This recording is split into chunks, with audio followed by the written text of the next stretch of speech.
الذين آمنوا وتطمئن قلوبهم بذكر الله ألا بذكر الله تطمئن القلوب.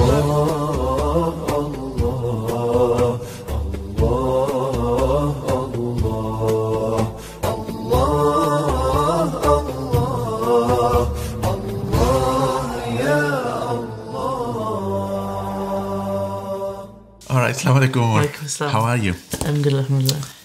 Okay, so today we are looking into part 7, and we are looking into different factors, that what factors lead to happiness and gives us tranquility, and that tranquility leads to happiness. Today we are looking into pathological loneliness, that how true belief protects us from pathological loneliness, right? So we are going to discuss that in a minute, that what is pathological loneliness. But to understand this, the seriousness of the situation, there are about 20% Americans, which is about 16 million, which are suffering from pathological loneliness. And that's why psychiatrists and psychologists and therapists, they are into this research mode to find out that why so many people are feeling lonely. So their focus goes to the relationship, that why the relationships are not so strong, right? So what they have concluded so far, one of the credible outcome of their work is what they call SLDD. So what they say is that self-love deficit disorder, SLDD, self-love deficit disorder is the, and that's kind of considered as the symptom, SLDD, which is at the top of this pyramid, right? Of different factors which lead to SLDD, and they believe that SLDD is the source, the cause, and the symptom of pathological loneliness. Now, what are those factors which lead to SLDD? One of them is called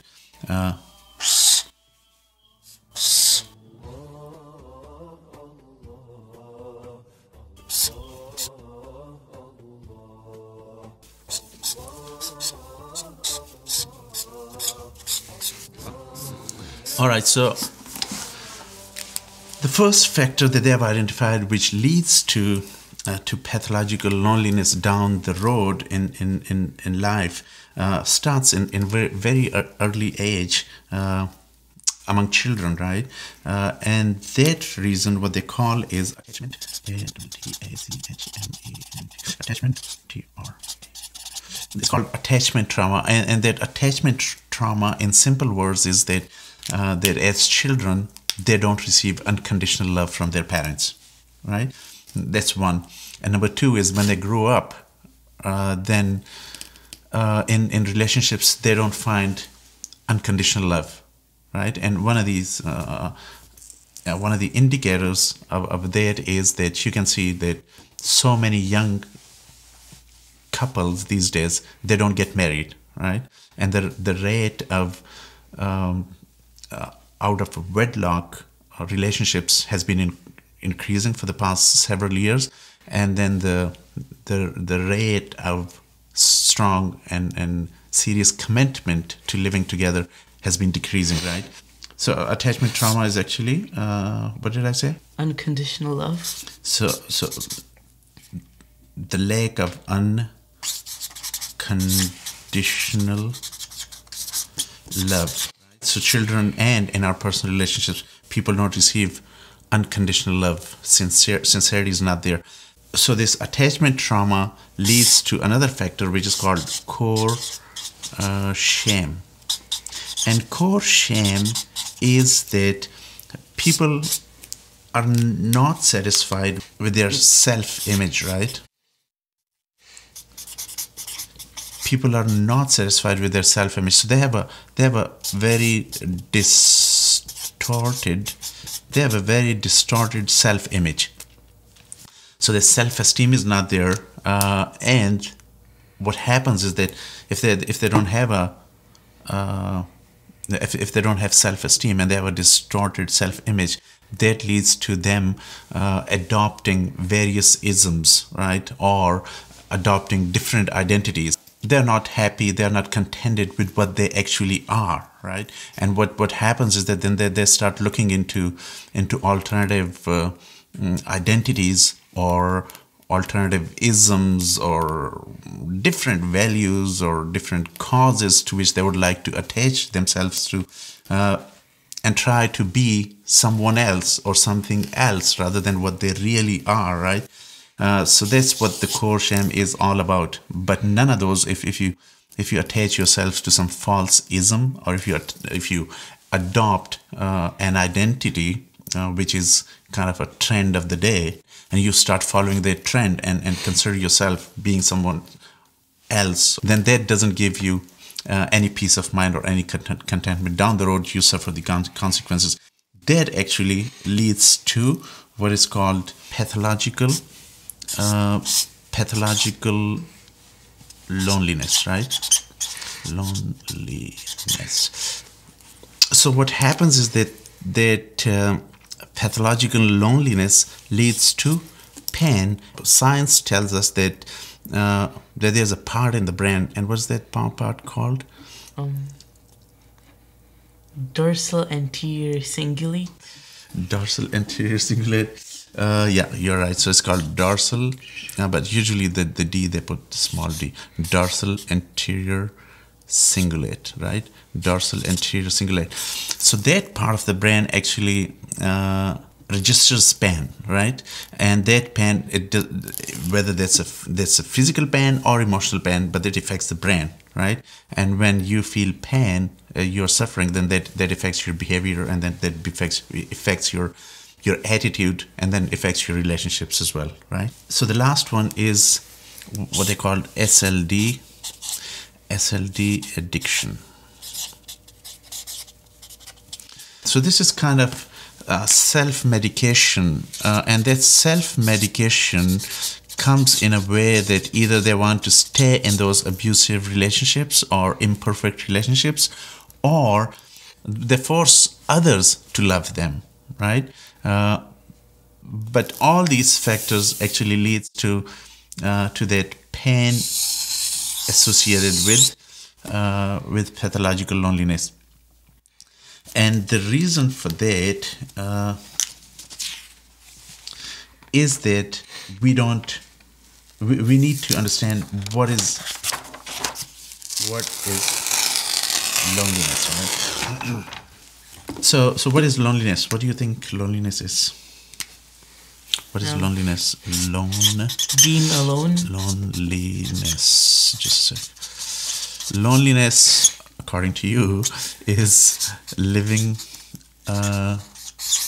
alone or being alone? What did you say? Being alone.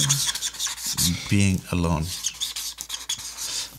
That's what you think loneliness is. But if I tell you that alone, A-L-O-N-E, alone doesn't mean lonely, right? And being alone is not equal to feeling lonely, or being alone is not equal to not happy. So it's not necessary that if you're alone, then you'll be unhappy as well, right? So all these factors, if living alone doesn't mean for one to be lonely, if being alone doesn't mean feeling lonely, and being alone doesn't mean not feeling happy, then it means that then loneliness is not living alone, right? Or being alone. So loneliness actually, based on research, loneliness is a disease, D-I-S-E-A-S-E. So loneliness is a disease. It's a psychological disease, right? And then the way psychiatrists and psychologists define loneliness or the feeling of being lonely is that they say that it's a perception, right? It's a perception of being lonely, right? Perception of what? Lonely, being lonely, or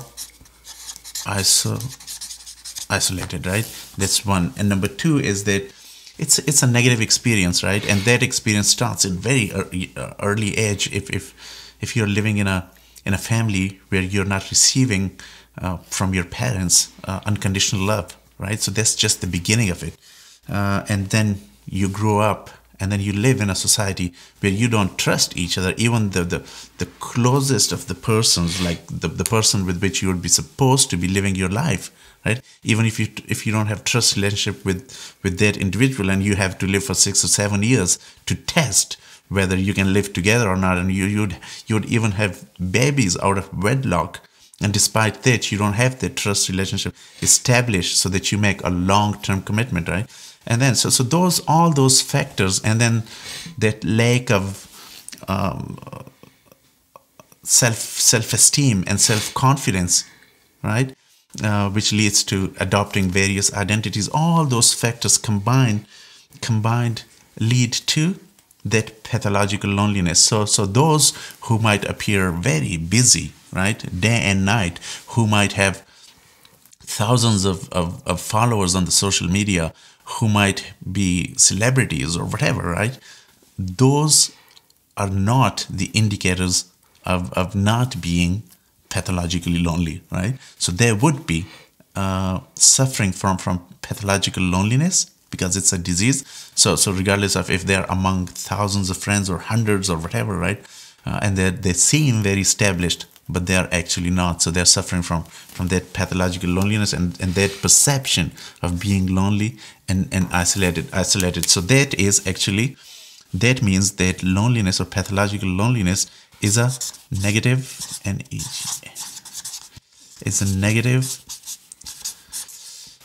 that's a negative experience, right?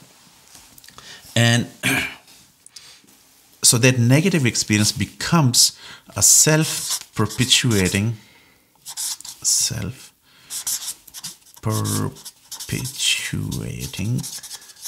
and self-reinforcing.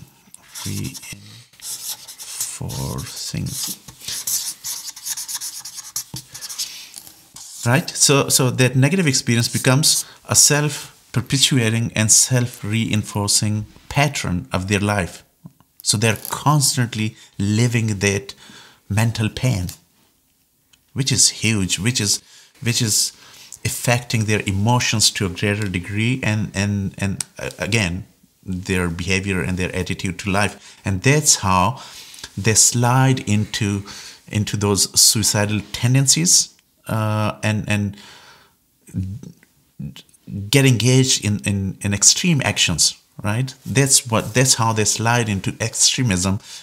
So whatever they do in their life, whether they try to entertain themselves or whether they want to use some sort of drugs to calm themselves down or have a different feeling, none of those things work. Every action that they take, they have a negative reaction, right? So like psychiatrists, right?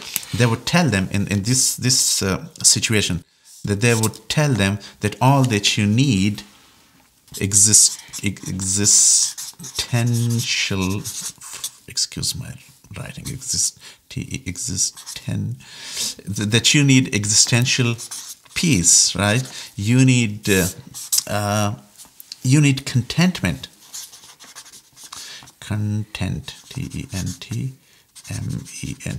That you need contentment. But what they don't tell them, so they would tell them that you need existential peace and you need contentment, but what they don't tell them or they can't tell them is how, right? That how to have existential peace or contentment. Even if they suggest them some activities, right?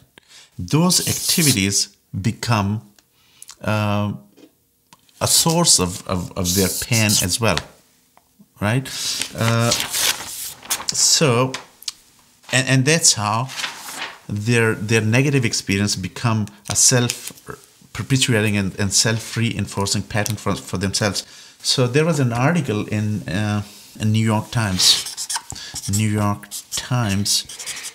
which was published March 25th, 09, and that article established the fact that pathological loneliness is a mental health issue, right? And there was a documentary on BBC. The documentary on BBC that was aired in 2011, and that called pathological loneliness as hidden killer. Right? So now the question is, if pathological loneliness is a mental health issue, right? If it's a hidden killer, if it's an epidemic, right? Then the question is that what's the solution, right? So more and more what we are seeing based on the research, although they would not say openly and clearly in some cases, but mostly they're coming to the conclusion that true belief is the solution, right? So we are going to discuss in the next part where it's been prescribed that you have to pray and ask from a God of any sort, which will give you some contentment and satisfaction. We're going to discuss that in the next part. But for this part, I'll just give you a quick example of a German psychologist whose name is Frank Lobash. And what he has suggested is that he says that for addressing the problem of pathological loneliness, all that you need to do is that try not to feel lonely, right? Which apparently doesn't make much sense. That how would you, if you're feeling lonely, what would you do to not feel lonely? So what he is saying is that if you're walking on one side of the road, be sure that God is walking with you on the other side of the road, right? But now the question is that how would you imagine that God is walking on the other side if you are one of those atheists and if you don't believe in God to begin with, right? Now you're feeling lonely. He's telling you not to feel lonely, not to feel alone. That's not possible. Now he's telling you that if you're walking on one side of the road, be sure that God is walking on the other. But how is that possible if you're not a believer in the Creator, right? And in your creation. So that's not a solution, but in reality, that is the solution. And the reason that is the solution is that it's human nature, right? That it has to believe in the Creator, one. Number two, that if you believe that there is a Creator and He is with you all the time, then what happens is that you get an identity right there and then. So you don't have to struggle to find a man-made ism to look for your to address for your distorted image of yourself, right? Or you're not looking into some different type of identity to address the issue of what was it? The distorted self-image, right? So then right away, the moment you believe in a Creator, it gives you an identity, it gives you a purpose of life, it gives you some guidelines, some parameters, some norms, right? Within which you perform and within which you work and live and do things. And when you are within those parameters, it indirectly, it gives you contentment, satisfaction, because what you do is you try to avoid all those things which are negative, and you are doing all those things which are positive, and you know deep in your heart and you strongly believe that the Creator is watching you, right? So for instance, if you're driving in the middle of the night and you stop at the red light and you want to run the red light, you won't do that because the fear is there that the police might be watching somewhere or the red light camera might be there, right?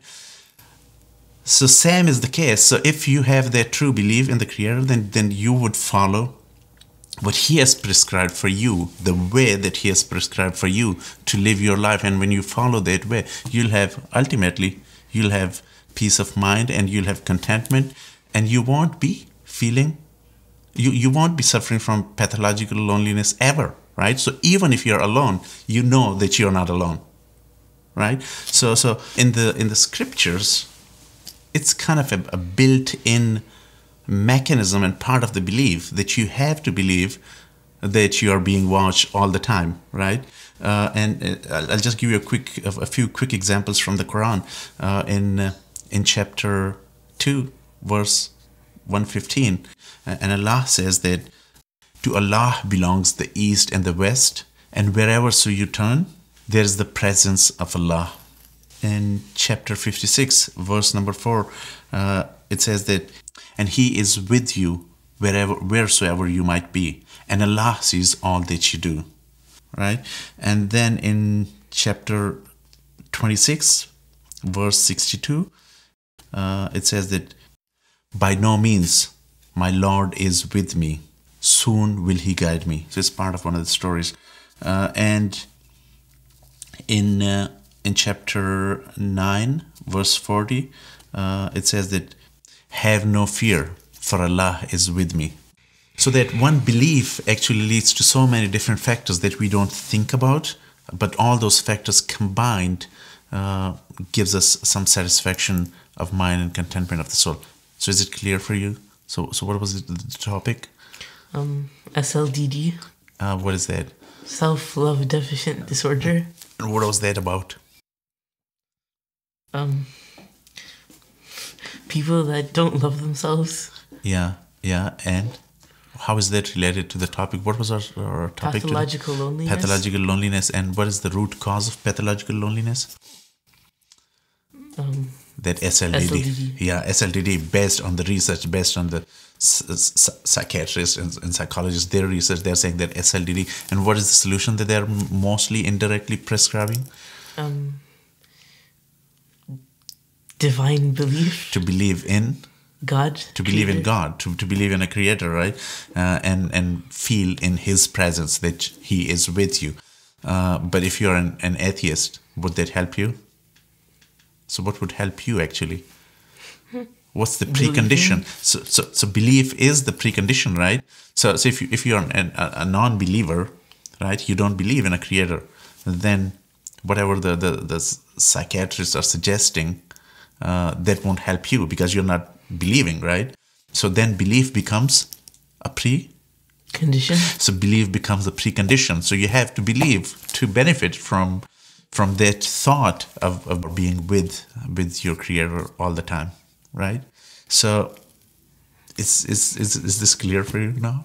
Okay, that's very good.